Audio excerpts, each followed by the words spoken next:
અમારી રજૂઆત રજિસ્ટ્રારના સાહેબ વિષય હોય તો રજિસ્ટ્રાર સોલ્વ કરી શકે. વાઇસ ચાન્સલર પાસે સત્તા નથી. આ બધા વિષયો રજિસ્ટ્રારના છે. આ રજિસ્ટ્રાર ન હોય તો અમે કોને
સ્વાગત છે તમારો જનતા ન્યૂઝ ટુડેમાં.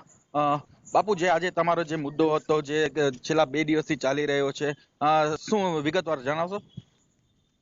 નમસ્તે તેજસભાઈ, હું શિવરાજસિંહ વાત કરું છું અખિલ ભારતીય વિદ્યાર્થી પરિષદમાં. તો આજે સવારે અખિલ ભારતીય વિદ્યાર્થી પરિષદ દ્વારા યુનિવર્સિટીના લગભગ 12 પડતર પ્રશ્નોને લઈને આવેદન પત્ર આપવાનું નક્કી થયું હતું. પણ જ્યારે વિદ્યાર્થી પરિષદના કાર્યકર્તાઓને કચ્છના સામાન્ય વિદ્યાર્થી કચ્છના ખૂણે ખૂણેથી આવી અને યુનિવર્સિટીમાં પહોંચે છે અને કેમેરામાં યુનિવર્સિટીના કુલસચિવ સાહેબ જોવે છે તો ત્યાંથી નાસી અને ભાગી જાય છે. જ્યારે ધ્યાનમાં હોય છે કે અમુક પરીક્ષાના પડતર વિષયો છે, અમુક વિદ્યાર્થીનીથી આખા 6 મહિનાથી ગેરરીતિ કોલેજે કરી છે, આ વિષયો ધ્યાનમાં હોવા છતાં પણ યુનિવર્સિટીના રજિસ્ટ્રાર યુનિવર્સિટી છોડી ભાગી જાય છે. ત્યારે વિદ્યાર્થી પરિષદના કાર્યકર્તાઓ દ્વારા તબક્કાવાર વિરોધ પ્રદર્શન કરવામાં આવે છે. જ્યારે સૌપ્રથમ અમે ફોન કરીને વિનંતી કરી છે કે સાહેબ તમે જ્યાં પણ હોય, જે પણ કામમાં હોય, મહેરબાની કરીને આવી જજો. પણ અમે કલાક રાહ જોતા, વિદ્યાર્થી પરિષદના કાર્યકર્તાઓ વિદ્યાર્થીઓ સાથે રાહ જોતા, જ્યારે કુલસચિવ હાજર નથી થતા ત્યારે અમે ગુમ થયેલના બેનર લગાવી ખુરશી ઉપર વિરોધ કરીએ છીએ. સાથે બીજો ફોન કરીએ છીએ કે સાહેબ વિરોધ વધતો જશે, તમે મહેરબાની કરીને આવી જાઓ, તો પણ સાહેબ હાજર નથી થતા. ત્યારે અમે આખી યુનિવર્સિટીના જે એમની રજિસ્ટ્રાર ઓફિસ હોય છે એ રજિસ્ટ્રાર ઓફિસને તાળા દઈ કે જો રજિસ્ટ્રાર વિદ્યાર્થીઓને અવાજ સાંભળવા માટે ત્યાં બેસતા નથી તો યુનિવર્સિટીમાં કુલસચિવ ઓફિસનું કામ શું છે? તો એ એમની ઓફિસને તાળા દઈ અને વિરોધ પ્રદર્શન કરે છે. જ્યારે તાળા દઈને બહાર નીકળી છે ત્યારે અમે ટસના મસ ન થતા કુલસચિવને ધ્યાનમાં આવે છે કે વિદ્યાર્થી કાર્યકર્તાઓ અહીંથી યુનિવર્સિટીમાંથી જશે નહીં. ત્યારે કોઈએ યુનિવર્સિટીના અધિકારીએ ફોન કર્યો કે કોઈ પણ કારણોસર આવે છે ત્યારે અમે ફૂલ ઉડાડીને સ્વાગત કરી છે કે સાહેબ ભલે 2 કલાક, 2.5 કલાક, 3 કલાક રાહ જોડાવી, પણ છેલ્લે આવ્યા તો ખરા અમારા પ્રશ્નો સાંભળવામાં. હવે પ્રશ્નોમાં કંઈક વિષયો એવા હોય છે કે છેલ્લા જ્યારે એડમિશન ચાલુ થયા ત્યારે કચ્છની એક વિદ્યાર્થીનીને સજાનંદ ઇન્સ્ટિટ્યૂટે એડમિશન આપે છે. જો કે જીકાસમાં એડમિશનની એપ્રુવલ ના આપતા પોતાની મનમરજીથી એડમિશન આપી દે છે, એમની એડમિશન ફી પણ લે છે અને છેલ્લા 6 મહિનાથી એને ક્લાસમાં લેક્ચર પણ લવડાવે છે. પણ જ્યારે ખબર પડે છે કે હવે એ છોકરીનો જીકાસમાં એડમિશન નથી થયું, કોઈ કારણોસર યુનિવર્સિટીના કોઈ ટેકનિકલ કારણોસર XYZ કોઈ કારણોસર એમનું એડમિશન ન થતા છેલ્લા 3 દિવસ પહેલા એમને પરીક્ષા કાલે શરૂ થાય છે અને 4 દિવસ પહેલા એમને સૂચના આપવામાં આવે છે કે હવે તમારું એડમિશન નથી થયું અને તમે નીકળી જાઓ. તો આ વિદ્યાર્થીનીનું શું વાંક કે જે 12,000 રૂપિયા ફી સાથે પહેલા સત્રમાં બેઠી હતી, છેલ્લા 6 મહિનાથી પોતાનું નલિયામાં છેવાડાના વિસ્તારમાં ઘર છે એ ઘર છોડીને ભુજમાં ભણવા આવી હતી, હોસ્ટેલમાં રહી હતી, એમના પરિવારે ખર્ચો કરેલો હતો, અને જ્યારે એ ઘરે વાત કરે છે ત્યારે ઘરના લોકો કહે છે કે તું કોલેજમાં હતી નહીં તો ક્યાં હતી? તો ઘરે પણ એક ભયંકર માહોલ ઉભો થાય છે. પછી પરિવારને ધ્યાનમાં આવે છે કે આ કોલેજ અને યુનિવર્સિટીની ભૂલ છે, એમની દીકરીની ભૂલ નથી. તો ઈ સંસ્થામાં જે મળવા જાય છે સજાનંદ ગર્લ્સ ઇન્સ્ટિટ્યૂટમાં, તો ત્યાંના સત્તાધીશો તેમને કહે છે કે કાંઈ જ રસ્તો નથી આનો, હવે આવતા વર્ષે એડમિશન લે તો જ થશે. જોકે યુનિવર્સિટીનો સંપર્ક કરતા વાલીઓ આવે છે તો યુનિવર્સિટીના કુલસચિવ પણ એવું જ કહી દે છે કે આનો કોઈ રસ્તો નથી, તમે જાણો, તમારા કામ જાણે.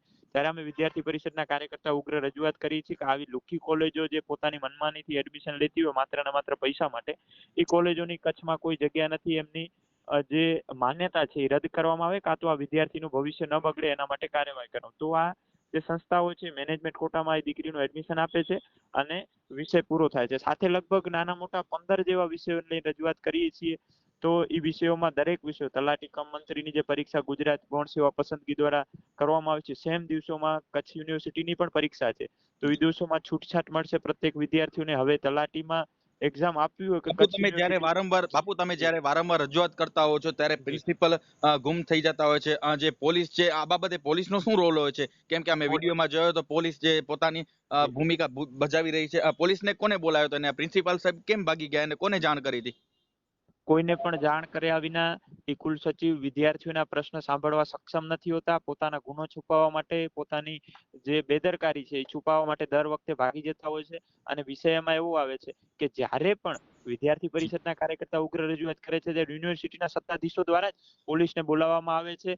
અને જ્યારે પોતે સક્ષમ નથી હોતા જવાબ, ત્યારે પોલીસનો દુરુપયોગ કરી અને એમને બળજબરીપૂર્વક બોલાવી અને અહીંયા વિષયોને વિદ્યાર્થીઓને દૂર કરવાના પ્રયાસો કરતા હોય છે. પણ વિદ્યાર્થી પરિષદના કાર્યકર્તા સક્ષમ છે એ પોલીસને બોલાવે, ગૃહમંત્રીને બોલાવે કે હજી બીજા કોઈને બોલાવે, અમે વિદ્યાર્થીઓના પ્રશ્નો સાંભળ્યા અને સ્વીકાર્યા વગર અમે આ વિદ્યાર્થી પરિષદના કેમ્પસમાંથી, વિદ્યાર્થીઓના જે યુનિવર્સિટી કેમ્પસમાંથી, એમાંથી કોઈ દિવસ વિદ્યાર્થીઓની રજૂઆત સંતોષવા સિવાય અમે નીકળીશું નહીં.